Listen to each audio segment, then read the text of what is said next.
Welcome to Earthworm Slumber Party, where we explore big ideas playfully.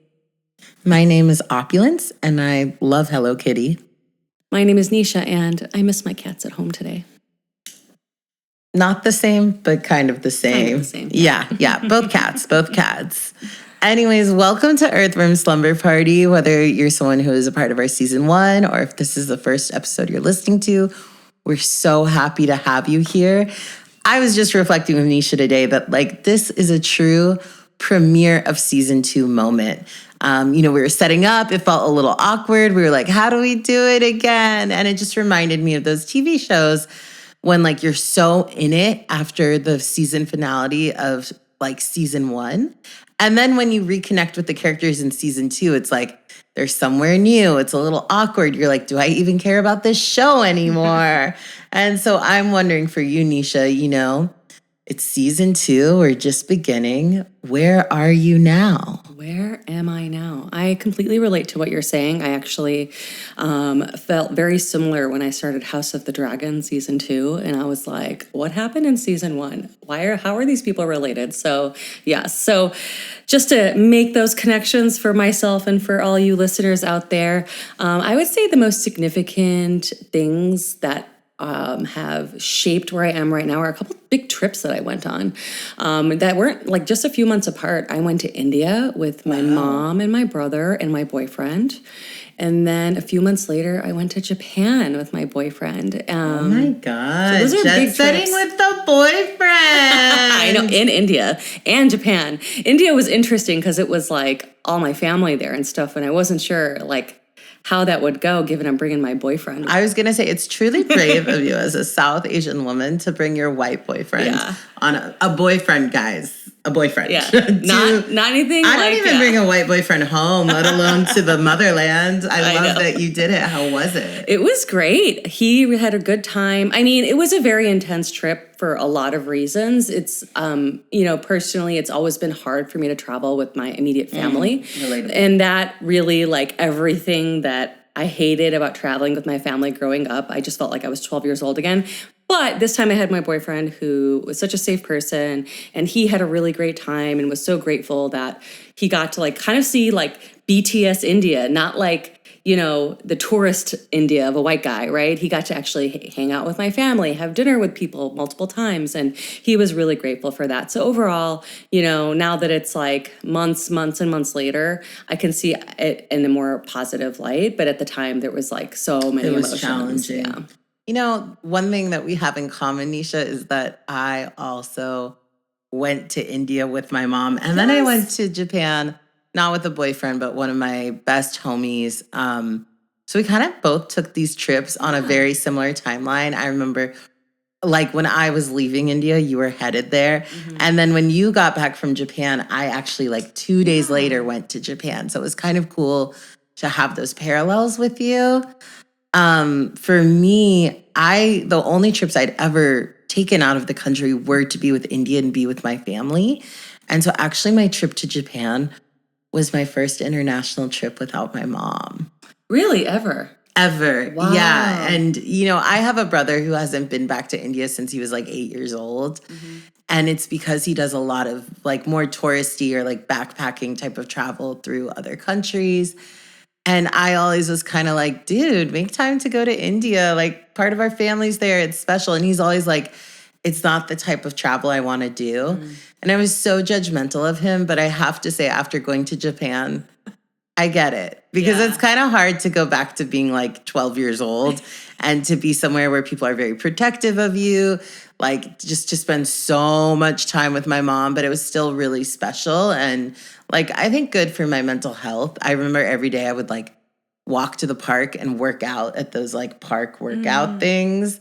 But my trip to Japan was just so much more stimulating. And each day was such a full adventure. And I just ate so much good food. How was your time in Japan? I would say very similar. I think after the stress that I experienced in India, it was a trip I really needed. It's so funny. I was like, oh yeah, we both went to Japan, but yeah, we both also went to India. So I think that's so cool. We had bookended it with each other. But yeah, it was really wonderful. I really liked the people. And for me, it was a really big trip because my partner, he has been to Japan a lot. He knows Japanese. It's a very important place for him in his heart. And I had never been. So it was really important for me to go to the place that was so important to him. And I think that was one of the biggest gifts. But yeah, overall, so fun. So many cute things. I got this cute mug for those of you who are watching this on YouTube. And I see that Opulence has a little sushi gift right here as a barrette. Yes, I am wearing a beautiful sushi row clip in my hair. And, it's just a shout out. If you're listening on the podcast, check out our YouTube. You can see me and Nisha in the same room. So Nisha, we're recording this as we build to a Capricorn full moon. And so, I know it's a little bit of astrology. Not everyone likes astrology, but just to say, I feel the full moons when they happen. And I think full moons, from what I understand, are a really good time to release. And it brings me to our classic question. What are you composting? Oh, what am I composting? That's a really great question. And I feel like for me, one thing I am composting is the need to rush. The need to rush and constantly do things, or come up with new ideas before I even finish a current idea. I am just really trying to be out of my own urgency. Oh, I love that. Thank you for saying that. And I really appreciate the self call out. I think we can all relate to starting something new before we finish something else. Yeah. I especially relate in terms of art, and I'm a fiber artist, so I have 10 unfinished blankets around.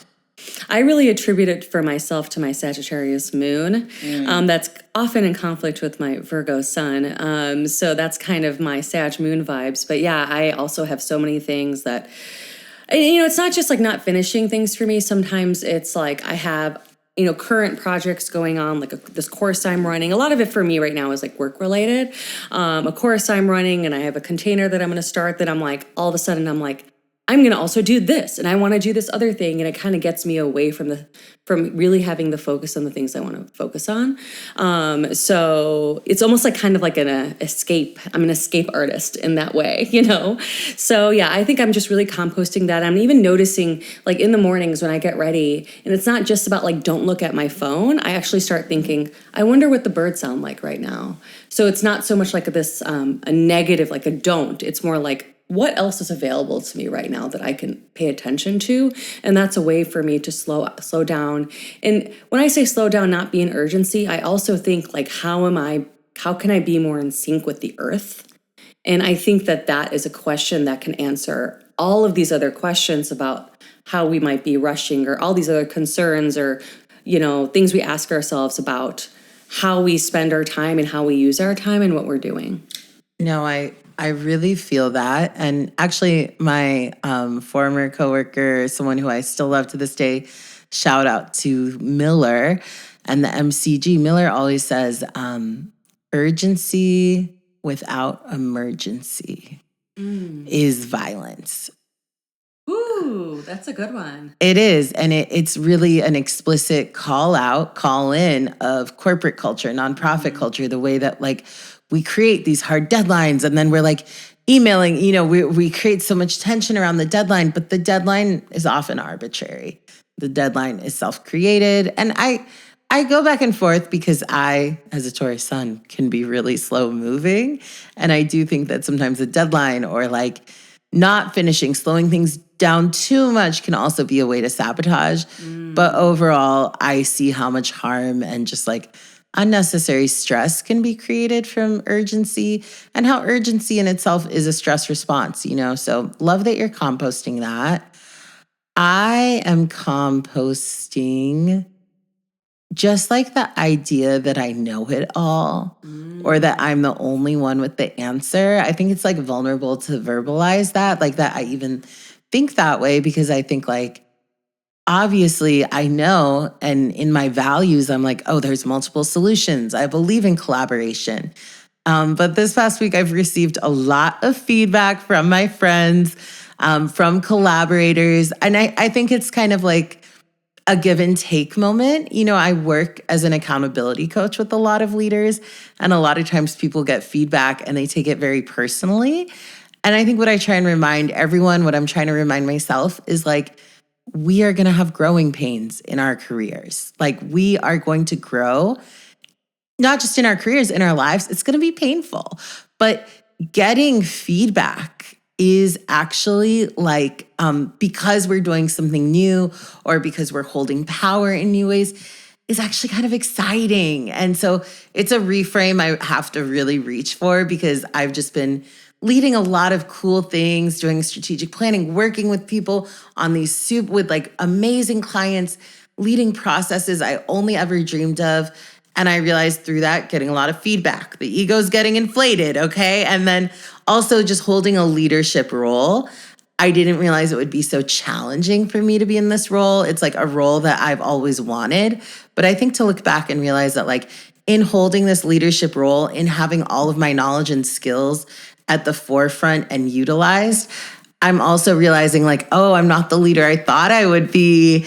And just holding this role for the first time, I think I've made people feel bad for their lack of knowledge, or I've even devalued my collaborators' knowledge in order to make myself feel more powerful. And I think like I'm in awe of like being able to name that and like not die of shame. And it helps me know like feedback and growth from feedback is possible. So all that to say, I'm releasing those patterns, I'm releasing the attitude, and I'm really just like trying to create more space for new ways of working with others.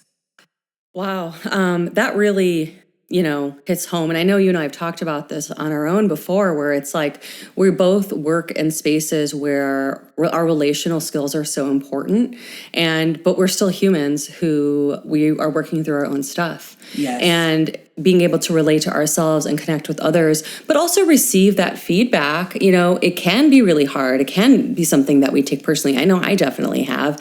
And it's like, I'm having to go through the whole process of what I facilitate with other people. It's such a meta thing, but I think it's also so beautiful, and also like why we get into this work. And one thing it's actually making me think about with like me composting urgency is also how like, I've also had that experience where like, I want to know it all. I want to be the expert. And it actually, for me, creates a lot of constriction as opposed to expansiveness about being with others and learning from others. Do you kind of see that connection? I absolutely do, because I think when I just trace back my actions, when I think about examples people have given me where they felt talked over, unheard, disrespected, my immediate reaction is like, no, I didn't mean to do that. I didn't do that. I'm opulence. I'm deep. I'm tender. I can't cause harm. But when I do go back to those moments, what I can remember in my body and what I continue to feel in my body in real time sometimes is when people are talking about ideas that are different than mine, sometimes I feel an urgent something rise up in my chest, and there's this instinct to jump in, share my ideas, shape the conversation, correct them. And I think what I'm unpacking is like, oh, that urgency, I don't need to listen to it. I can pause, I can create space to just hear a different idea. But I'm realizing that urgency might actually be a little bit of a trauma response to some situation where I wasn't heard, or I didn't speak up, and things went in a way that I really regretted. So yeah, I'm glad I'm self-reflecting, because that is what I tell all my clients to do. And so I'm like, okay, let me bookmark some of these feelings of defensiveness just so I can be even more empathetic to when it comes up with my clients. Absolutely. I think that is the core of the work that both of us do. And I think it's great to have those reflections is really what, in my opinion, what can be so supportive for the world that we live in, like a world that is enduring so much pain all the time, but also there's also so much joy and so much love as well. Wow, that's so true. I think that like speaks to the power of self-reflection. And it also kind of brings me to some exciting news. So we are in season 2, and not only do we have personal updates, but we also are kind of going to be doing some different things around the podcast. One of those being our theme. We're going to have a theme this year. Last year, me and Nisha were just sharing stories. But do you want to share our theme, Nisha? Yeah, so our theme, which is actually based on our listener feedback, people who filled out some of our feedback forms, is that we chose to focus this season on grief and love. Yes. And in addition to talking about grief and love, which later this episode, we're going to just unpack a little deeper. Like, what do those two words mean? And if you're still listening, if you didn't hear the words grief and love and run away, we're so grateful to you. And we know that a lot of people are desiring these conversations. In addition to grief and love, we also want to end our season with a listener episode, sharing your messages. And so actually, if you go to our show notes, there's a little link that says send us fan mail, and you can slide into our DMs via text. So that's an option. Please let us know what you're thinking and feeling. And also, we want to have our listener episode specifically about grief, love, and pets. Yes. So we have come up with some questions, which are, what are some ways that you've grieved a pet that surprised you? Share stories with us of connecting with your pet after they died. And what have your pets taught you about love? So if you have answers to any of these questions, please send them to us. You can use the fan mail feature, or through our email list, we'll also be sending out a Google form. So that is super exciting. Yeah, I'm really excited about these updates and this new episode and our theme. I think that's going to be such a revelatory season now that we're focused on a specific area. And we're going to be talking about things that might be kind of heavy and also things that are light. And, in the spirit of exploring big ideas playfully, we're going to keep with that theme. Yes, I can say that even as we go to heavy places, I am committed to making bad jokes. What about you, Nisha? I am committed to receiving your bad jokes. Okay, thank you. I'm glad we're on the same page. Definitely. Well, with that being said, I'm curious to know, Nisha, what does grief and love mean to you? That requires a big, deep breath and sigh. Okay, let's all take a breath, actually. Yeah, let's. Yes. Okay, that felt good. Yeah, definitely, good. Always. It never doesn't not feel good for the most part for me. So thank you for bringing that in. For me, I often think about the phrase, grief is love that has nowhere to go. And, for me, when I think of grief, I do think about physical death of humans. I think about grieving relationships that we might have had. I think about grieving expectations we may have had about our life. And I think at the root of all of those things is love. I lost my dad almost 12 years ago, which is just wild to think about how, so much has happened since then in my life that he hasn't been a part of. And it makes me incredibly sad, and my relationship with my dad has evolved so much since he has passed. And that's something I didn't know was possible. I just assumed, okay, he isn't here, so how can we have a relationship, But I have felt his love so deeply in the choices I've made when I've moved from Chicago to LA, the choices I've made with my friends, with my career. I, get really sad that he hasn't met my partner and, or never met my partner and never will. But I think I feel him with me. And that's the love, like this, I truly feel within myself. And I think ultimately, when we think about grief is connected to some type of relationships with ourselves, with others, with societal norms, etc. And I think that there is always just love connected to it. So when I think of grief and love immediately, those are the things that really resonate like within my body and my soul. How about you? Thank you for sharing, Nisha. I think that it's also very hopeful to hear about how the love has continued to be present and a way that you continue to connect to your father and his legacy. I think so many of us that are dealing with literal grief of someone who was here on earth with us that has since passed, it can feel so final, hopeless, all of those things. So I think the ways that we can continue to connect with legacy continue to connect with spirit is really powerful. For myself, I think of grief a little differently. And I'm glad you spoke to like, you know, human death. I think it's so important to talk about death. And it's something that we as humans have to contend with.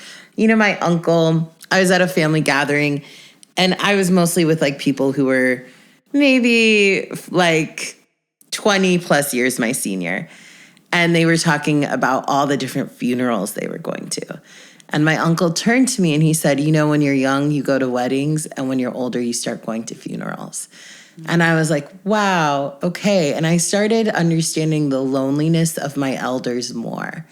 Just that, like, there's something that happens when people you love dearly pass. And there's truth that all of us will die one day. And I'll never forget when, like, my Buddhist teacher, you know, like, I'm on this Zoom 2020 with a bunch of, like, at least, like, 50 other people. And we're all seeking to better understand ourselves and spirituality and this idea of enlightenment. And I'll never forget when he says, like, I'm going to die. And my Buddhist teacher was like, I'm going to experience pain. Even if I achieve enlightenment, nothing's going to stop me from dying. And that's when I was like, wow, how much is this seeking about the fear and avoidance of death? But I also think of grief both in terms of like how life transforms and changes us, and how we might even grieve our past selves at different times. I think because I work so much around harm, I think there's a grief when harm happens. It's like the grief of the relationship that might be impacted by the harm, or like the grief of the opportunities lost, the grief that it happened, like all of these things that are like less tangible. And I think over time I've started to understand what a present emotion grief is. Just that, like, a lot of times we might be feeling a mix of sadness and something we can't quite put our finger on. And oftentimes that slippery emotion, I think, is grief. And so I've really made space to, like, grieve everything. Grieve the breakfast burrito I didn't get to eat this morning. Like, grieve the missed opportunity. Grieve that plan my friends made and then all canceled on. So I've just been really validating all my griefs, big and small. I'm so glad that I think it's so important to look at grief in these different contexts, because I think ultimately it shows up in our lives. And I've also heard it being talked about not so much as just an emotion, but as an experience. And I think that sounds, it sounds like something that feels very true to me, that it can be its own experience in itself as opposed to like a singular emotion. And it can be something that's also a singular emotion too. So I really do appreciate that. When you were talking about grieving your former selves, it made me think about, I'm writing a memoir right now. And I am having to think about this other version of myself that existed, and thinking about her is actually kind of, I don't want to say hard, but it's harder for me to access because I feel like while I still am Nisha, I have shifted so much. You know, I have changed so much, and I don't want to feel the sensations I felt like this old Nisha felt. Like, I don't want to always necessarily dig that up, but that is ultimately at the root of like the genesis of what I am today. And ultimately whatever's at the root of that, whatever has happened 5 years later, is at the genesis of who I'll be in 5 years potentially too. I feel like there's this always ever growing evolution with us, and connecting that to grief, I think, is really important in a way where I'm feeling right now to honor who I was before, because it's all the fertilizer. It's what the earthworms are going through. Absolutely. I mean, I love what you're naming, because it's like, yes, in Buddhism, they actually say that when a Buddhist dies, there is one physical body, but it rests on top of a pile of bodies. Because through our life, we are going to change and learn and grow. And I'm actually so moved from the story that one of my teachers told me, where they were sharing and they were saying how they were doing a meditation one day. And a shout out to my teacher for just their honesty, and even saying, they were like, this happened in the last year, where they were like, I'm doing this meditation. And I realized, I asked myself, have I ever truly felt safe? And the answer that came back was like, no, you haven't. Wow. And they talked about how heartbreaking that was. And I think to connect it to their honesty, like this person is pretty deep in their career and like pretty deep in the qualification and authority to be a Buddhist teacher.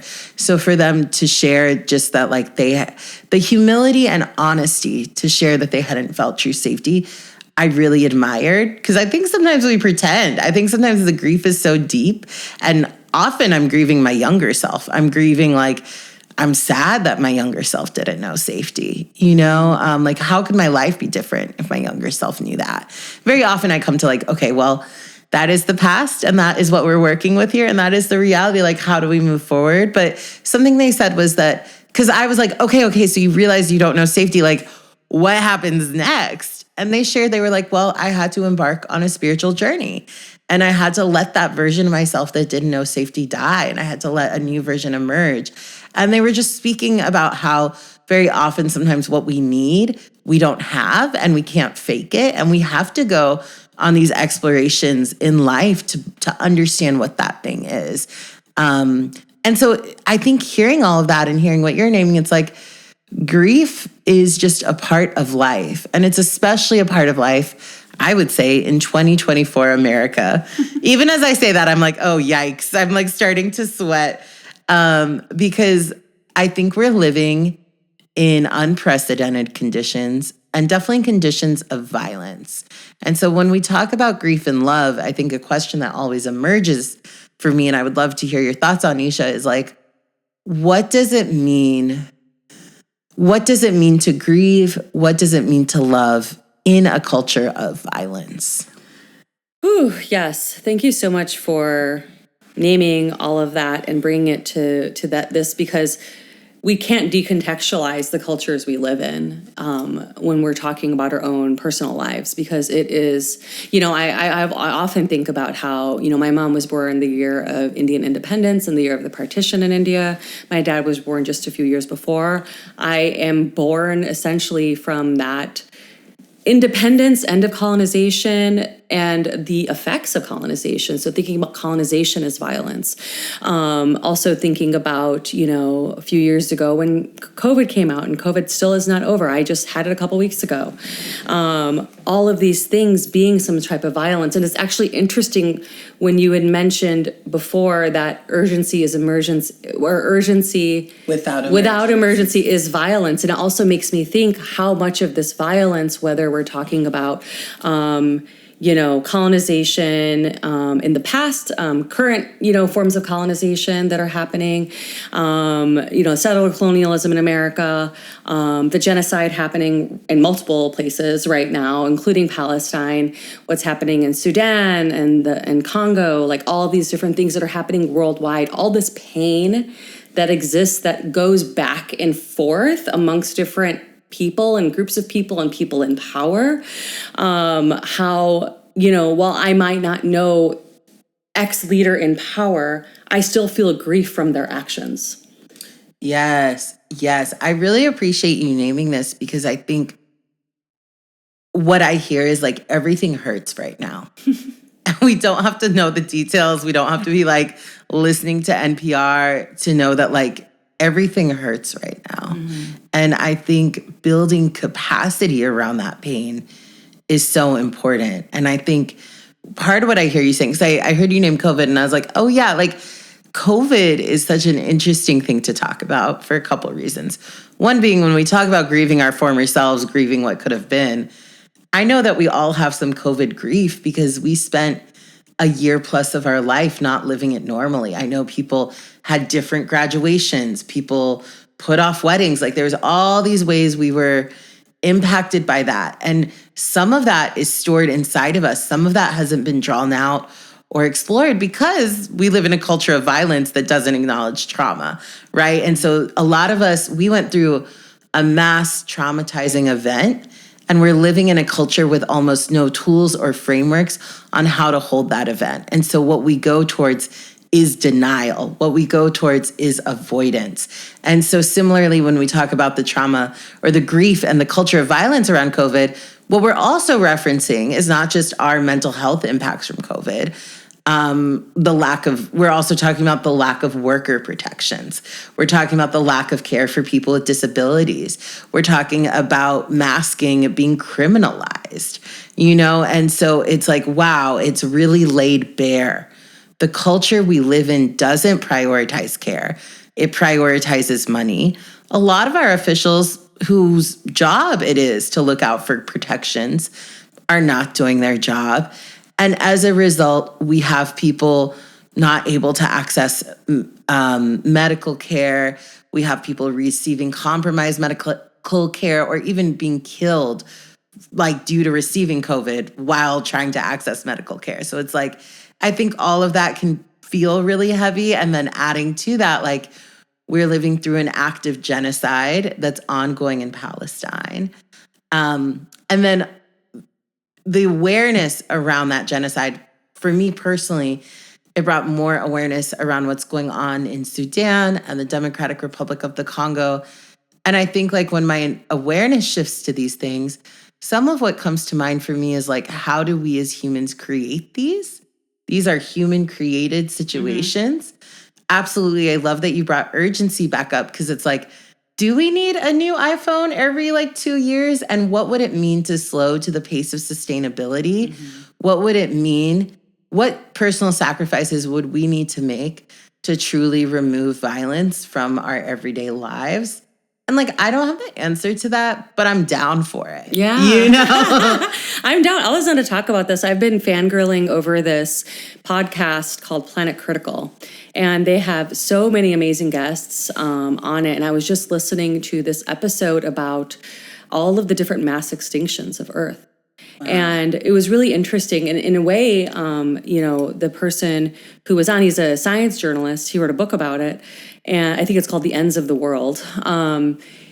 He talks about, yes, there was the asteroid that hit with the dinosaurs, but mostly everything has been due to the carbon cycle, about carbon coming from the earth, whether it's from lava, but most of it has been created from the earth. And he said, what's happening now with us, we're hurtling toward it faster than one of the biggest extinctions, the one before the dinosaurs, that took 10 million years to recover. The earth took 10 million years to recover. And he said that what we're in right now, what makes us so unique is that it is completely politically, financially, and socially created. Wow. I mean, it's also, yesterday on my little doom scroll, I saw a video about a bear being shown a mirror. And they're talking about how humans are one of the few species that understands when we see a mirror, we're seeing our reflection. Bears do not realize they're looking at a reflection. So this bear attacked the mirror.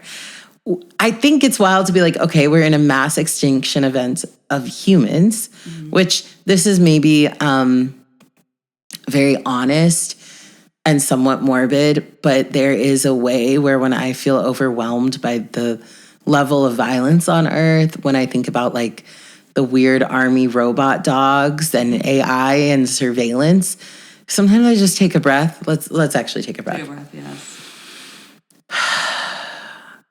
And I'm you know what though?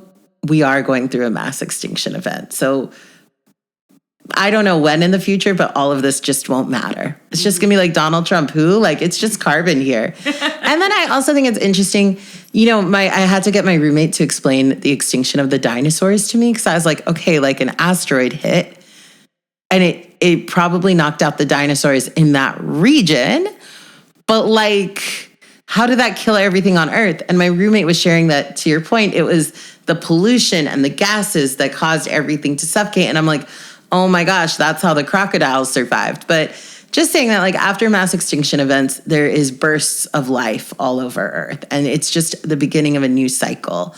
I was saying a lot in there and kind of lost my thought, but I just want to come back to this idea that in extinction, there can be hope, that this is part of a cycle. Oh, and where I was going with that is how interesting for humans to be self-aware as we hurtle towards our demise. I think that's just another twist in it. Wow, yeah, that's so incredibly true. And I think it's so, when I'm thinking about grief and love in the context of all of this, I do often think about this whole like idea, like what are the things I'm worried about, when, 200 million years ago, I think the person on this podcast said there was like enough lava that they found 1 kilometer deep to cover the 48, continental United States. Like when I think of that mass, and then it took 10 million years to recover, like what is this blip? And I don't think it's a way to minimize. Like I think I see as much value in my life, in your life, in all life, as I see it as insignificant. And I think it's really important to hold both of those things together. But when I think about grief and love in the context of what's happening with our climate, and when I talk about what's happening with our climate, I'm not just talking about like hurricanes and stuff. I'm talking about ecocide. I'm talking about wars. Wars are the biggest polluter in the world, I'm talking about shipping. The shipping industry is a huge polluter as well. Globalization itself has increased, this is like trade, finances, but it's also resources and how we live. And when I think of grief and love, I think, okay, what can I do in my sphere? How am I grieving what's happening, in LA? How am I grieving what's happening in the underpass by the 405 by me? What is the love that exists there at the same time that there is grief? And I really think about that local, like what's happening within my sphere. One, it just helps me feel less overwhelmed and feel like I have to, as a single person, save everything, because that's just not useful. But it also makes me think of like this interdependence, but the interdependence on this local level. Okay, well, one, I love that we're talking about local LA stuff, because I think when I hear you talk about this, it makes me think of the LA River. And my friend, shout out Paradise, was telling me about how when people started moving into LA, the native people were like, hey, the LA River floods every year. Sometimes it's a little flood, sometimes it's a huge flood, but we don't build around the river because it floods every year. And then, of course, developers came, they build around the river, there's a huge flood, wipes out the homes, and that is why the LA River was made concrete. And it was changed drastically just so developers could build homes around it. But, LA got incredible amounts of rain over the past couple of years, but unfortunately, all that just it just went into the ocean because the LA River had been made concrete. I don't know if people listening have ever been to the LA River or if you've been, but I love the LA River. It's beautiful. And even though it's concrete, the plants have emerged, and it is like a beautiful ecosystem, and there is nature there, and there are birds and fish. And life thrives even despite this. And actually there are movements to make the LA River natural again. And I'm so excited. And I think this is kind of getting us maybe towards this concept of hope, which I think hope is a practice. And I don't think it's an empty hope. I definitely think, I'm glad we're talking about earth and nature and our own spheres, because this is not a finance podcast, okay? This is not a geopolitical podcast, okay? We are just two people working in our communities around emotions, around healing, that really believe in our work. And that's part of why we have this podcast. When I think of the destruction, I'm so glad you named war as a huge polluter. I think when I see it and when I witness it, I also think about what have animals like bears, deer, raccoons, badgers, moles, as development happens, as forests are torn down, what are the non-human pain that's felt that we often just don't even pay attention to? And then a new Apple store and a Target with a 3-deck parking lot is built. It's what is that built on top of? But I think that part of how we get into hope with action is how can we tend to our communities, both human and non-human, where we are, and how can we find hope and care and connection in that?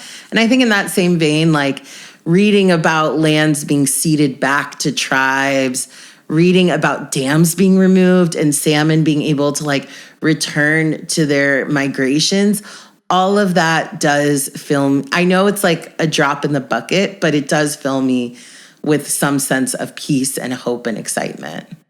Thank you so much for that. I think I love just thinking about life regenerating. Like it's always going to be regenerating, whether humans are here or not. Something is going to keep growing. And that, it does give me hope. It's like that means that life is always here for us. And, one thing that when you talk about hope that I think about is actually my immediate family.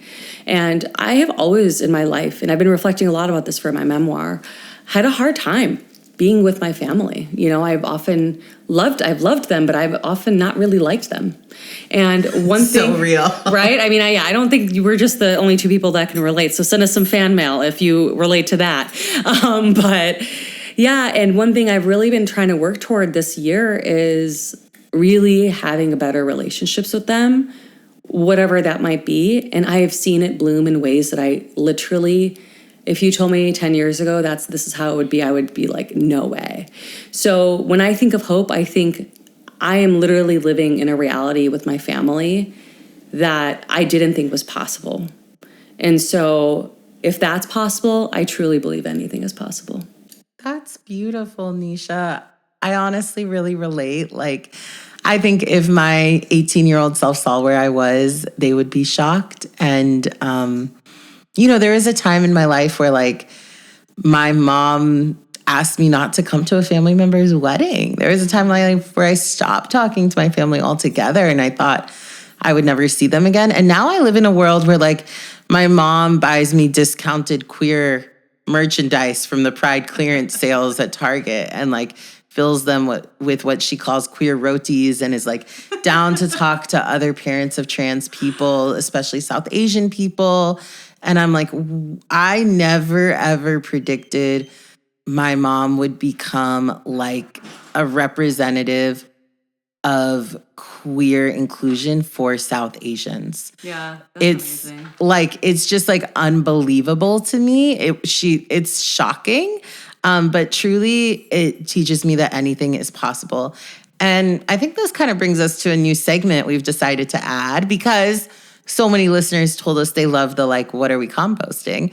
And we realized that compost is in service. We compost to make new soil so that we can plant new things. And with that, I want to ask, as we kind of tie up these conversations, what are you taking with you, Nisha? What are you planting? I think for me, from this introductory episode and from our conversation, it makes me feel like planting little love buckets everywhere. What does that mean for me to plant little love buckets in LA? Honestly, whatever that is, whether it's a conversation with someone, whether it's how I look at someone when I tip them, like what do those things mean? And it goes along with urgency because to me that's slowing down and noticing what's happening. So I'll say love buckets. What about you? I love that, love buckets. When you said it, I was like, what are love buckets? So I look forward to hearing more is what I can say. I think that I am planting intentional prayer. And I know, like, love and light, thoughts and prayers, like those are very empty things. And I think it's because that's a way to dismiss sometimes or relieve guilt. But recently I have been trying to start my day more mindfully. I've just been asking myself this question of, like, who's in the driver's seat? Who's driving my day? Is it fear? Am I being driven by fear and anxiety and stress? And, like, if I don't want those things to drive me, who do I want in the driver's seat? And I guess similar to you, I want love in the driver's seat. So each morning I've been practicing some loving kindness meditation. And I think as I've been doing it, I've been tapping into the power of it. So being able to visualize specific people or groups of people and consciously, like, say mantras for love for them, it has helped me feel more hopeful and more powerful.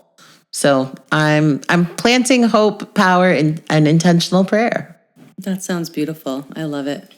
Yes. Well, thank you all for listening. Stick around for more information on how to contribute to our listener episode. Yeah, can't wait. See y'all soon. Bye. Bye.